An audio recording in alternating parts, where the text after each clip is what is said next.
nga xam ne que moo di wattu Ousmane Sonko si kilifteef bi nga xam ni itam mi ngi si ñoom itam ñaan ne li nga xam ne que moo di xalif bi pour mu daal di wax ak ki nga xam ne que moo di président Macky Sall ak li nga xam ne que moo di yoon ak wàllu yoonal ni si itam neex daal di li nga xam ne que moo di amaat ay consensus ay waxtaan donc li nga xam ne que moo di xalif bi nag mi ngi daal di ordonné benn ko commission jëm si ki nga xam ne que moo di Ousmane Sonko. ne si itam di daal di koy si li nga xam ne que mu di génne à ce que mu daal di war a mën a amaat gaaw ci nu mu gën a gaawee nag recouvrir li nga xam ne que mu di wér-gu-yaramam parce que jàpp nañ nag li nga xam ne moo di boobu de grève de faim war na mën a am ay ñeexital yu am solo jëm si li nga xam ne que mu di wér-gu-yaram alors dañuy daal di dem chers téléspectateurs si ki nga xam ne que moo di Maître Clédor Ly mu daal di benn bilan si ki nga xam ne que moo di Ousmane Sonko ki nga xam ne que moo di Maître Clédor nag booba tey mi ngi def li nga xam ne que moo di justement tolluwaay wi ak li nga xam ne que moo di taxawaay wi waaye itam ak li nga xam ne que moo di état de santé bu ki nga xam ne que moo di Ousmane Sonko alors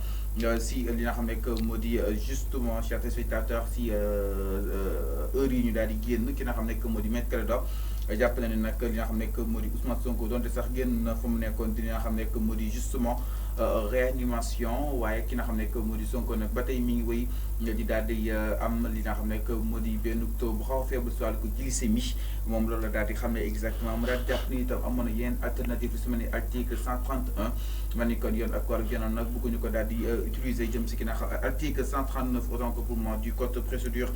pénale loolu lépp nag mu doon dina xam ne que moo di justement ay alternatives yi nga xam ni te woon ko daal di mën a utiliser ndax ki nga xam ne que moo di Sonko wala daal di dellu si këram en temps mi daal di wér daal di continuer boobu dina xam ne que moo di dossier moom ki nga xam ne que moo di Maître Clédor nee na lu mu gis talul xelam benn yoon te itam lu ni mel war na mën a jur ay séquelles après jëm si wér-gu-yaram bu ki nga xam ne que moo di Ousmane Sonko ak fond ma ne kon ñu gis ni li nga xam ne que moo di les révélations se poursuivent de part et d'autre Maître Clédor mu daal di jàpp ni ay séquelles nag mu ko si ragal jëm si ki nga xam ne que moo di Ousmane Sonko waaye itam mu daal si taftal que ni amoon nañ yeneen li nga xam ne que moo di alternative su ma ni article li nga xam ne que moo di 139 bu code procédure pénale xool ne si itam daal di koy joxagum liberté provisoire en attendant ñu daal di wéyal parce que fu mu toll nii wér-gu-yaramam moo xaw a menaçante même sax li nga xam ne que moo di ces femmes demuñu bay nangu que ni ñu daal leen di rebarricade waat donte sax su ko jaree pour Ousmane Sonko daal di ñëwaat seen ay loxo exactement. Alors man wax naa ko fi waxaat ko fi Ousmane Sonko quand il observe pendant une vingtaine de journées c'est-à-dire de jours bay maanaam ci xiifal bu muy xiifal noonu. Il faut s'attendre que mu am ay séquelles c'est-à-dire que day am ce qu'on appelle des conséquences corporelles c'est-à-dire que les cellules du corps dañoo soxla comment dirais-je nourriture boobu bu ñuy xëcc sa yaram di ko améliorer parce que le corps humain c'est comme une machine chaque organe day ñëw tibb ci li ngay lekk par jour maintenant si il mange pas ça va forcément traîner des causes, des maladies ou ok. Maintenant, aujourd'hui, mon Clédor, mon Siré, mon nek dit ordonné comme un avocat de Ousmane Sonko, di wax sur l'état de santé de Ousmane Sonko pour nguur gi mën a bàyyi xel ci loolu parce que tout le monde ñëpp mënuñu waxandoo lu amul. C'est impossible c'est fallu su fekkee man damay fen ci la santé de Ousmane Sonko keneen ak keneen tamit du waxaat la même chose que li ma wax nga continuer di jàpp ni ay fen la parce que quand il parle moom Serigne Mountakha Mbacké comment dirais-je excusez-moi moom Ciré Clédor Ly quand bu muy wax ci hypertension glycémie mais la femme de Ousmane Sonko l'avait déjà dit ñu jàppee ko tongal ko wax di n'importe quoi d'ailleurs donne-moi l'occasion un peu de lancer un petit message à Aïssatou Diop Fall qui se prétend comme étant journaliste Aïssatou Diop Fall il faut que mu xam ni que moom elle n'est pas parfaite elle est loin d'être parfaite elle n'a jamais été la meilleure journaliste au Sénégal en tout cas à ce que nous sachions aujourd'hui elle se permet de recadrer Pape Alé Niang di naan lu muy def c'est pas digne d'un journaliste c'est aujourd'hui c'est Aïssatou Diop Fall qui est donneur de leçons à Pape Alé Niang c'est tellement honteux man je n'ai jamais rangé Aïssatou Diop Fall dans du rang des journalistes man musuma ko jàppee ni journaliste xam nga fan lan laa ko jàppee animatrice dama koy souvent comparer ak ñoom Ali Mandione ñoom Fatou Fouta Diop Tampi ñoom Mati Trois Pommes hein ñooñu lay comparer ak Aïssatou Diop Fall. Aïssatou Diop Fall musuma comparer ak ben journaliste même que ça soit bu jigéen au Sénégal parce que tu sais pourquoi journaliste du waxee comme Aïssatou Diop Fall. Je profite de l'occasion buñ ko mënee yóbbaale comment dire message bi man maa ko lancé il faut qu'elle arrête taxaw na fi depuis mars 2021 di wax di n'importe quoi sur Ousmane Sonko. Est-ce que nit attaqué nako? Mais non. Quand Papa Alé Niang parle, il dit que Papa Alé Niang ce qu'il fait c'est défendre Ousmane Sonko de mais alors que mom taxaw na fi jël position wax na fi bay taxer Ousmane Sonko de suffisant. Ousmane Sonko il est suffisant, il est quoi? Lolo c'est une haine. Ce qu'elle parle c'est une haine envers Ousmane Sonko. Elle ne parle pas, elle ne parle pas selon son métier de journaliste. Boumou Bega Wani Mom, elle est passée par CESTI. Elle n'a qu'à aller chercher un poste à CESTI pour enseigner. Vous faites que Mom, qu'est-ce que de CESTI? C'est quoi? Il ne faut pas qu'elle se voie comme si, oui, c'est elle la parfaite, alors qu'elle est loin de l'être. C'est Dembom Filanifek à Walfadjiri. Qu'est-ce le bordel qu'elle a semé à Walfadjiri? Filanifek. Maintenant, aujourd'hui, elle se permet de non, c'est juste un message. C'est juste un message bon xam te mom la ko bëgg jallalé parce que trop c'est trop quand elle bouille tok ci ay plateau mais elle c'est de la même manière dont bu mu waral baye Pape Alé Niang mu def son analyse. Je suis d'accord mais elle n'a qu'à laisser Pape Alé Niang mu def son analyse. Mais c'est la même chose. De la même manière mom bu muy tok di def ay analyse am il faut qu'elle arrête et laisse Pape Alé Niang mu def analyse am. Pourquoi mon Papa Alé Niang woy mon mo gën Papa Alé Niang mom buñu tégué ñaari journaliste au Sénégal pour jël mom do am 1% do am sa koy wotel Papa Alé Niang moko gën fouf. Alors les femmes de Ousmane Sonko ñoko gën fouf. Il faut qu'on Moussa, c'est-à-dire que moi je ne défends personne. Les femmes ils ont véhiculé un message dal sagawuñu ken xassuñu ken mais pourquoi ñom ñi taxaw ci plateau di xass les femmes de Ousmane Sonko? Est-ce que les femmes là ñom lañu waxal?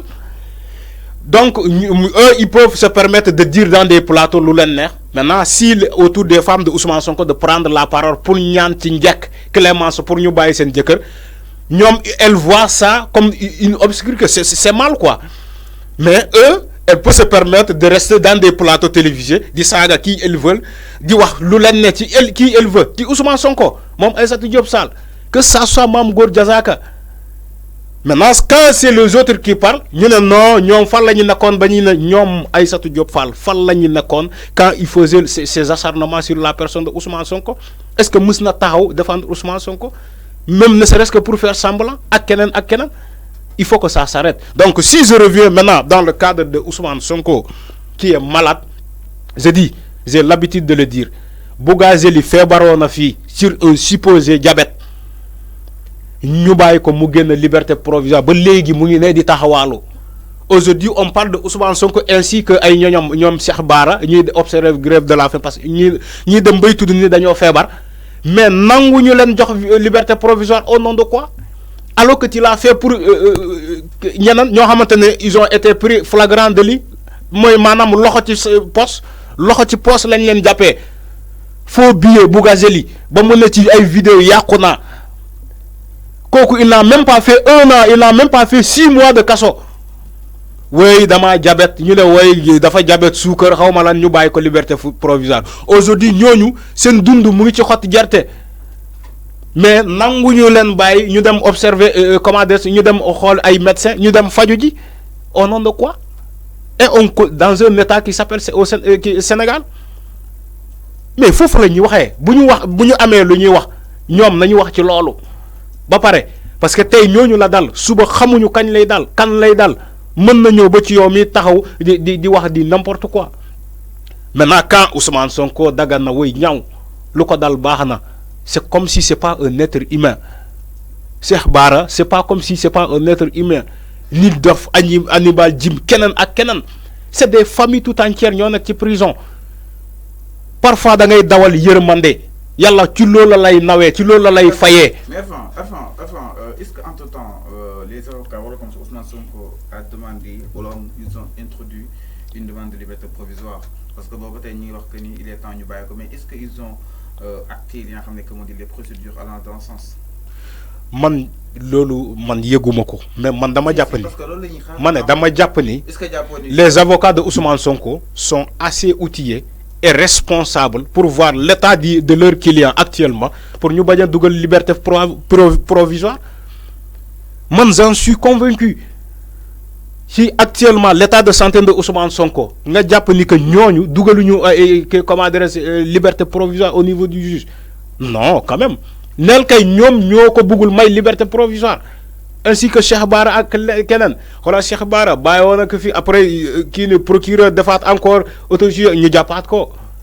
comme on veut le faire avec El Malik au nom de quoi. C'est comme si ñoom jàpp bi dafa leen di neex quoi ñuy jàpp kenn souhaitewul kenn kaso même moom ni le ministre de l'intérieur kenn souhaitewul kenn kaso il faut que ñu alléger la tension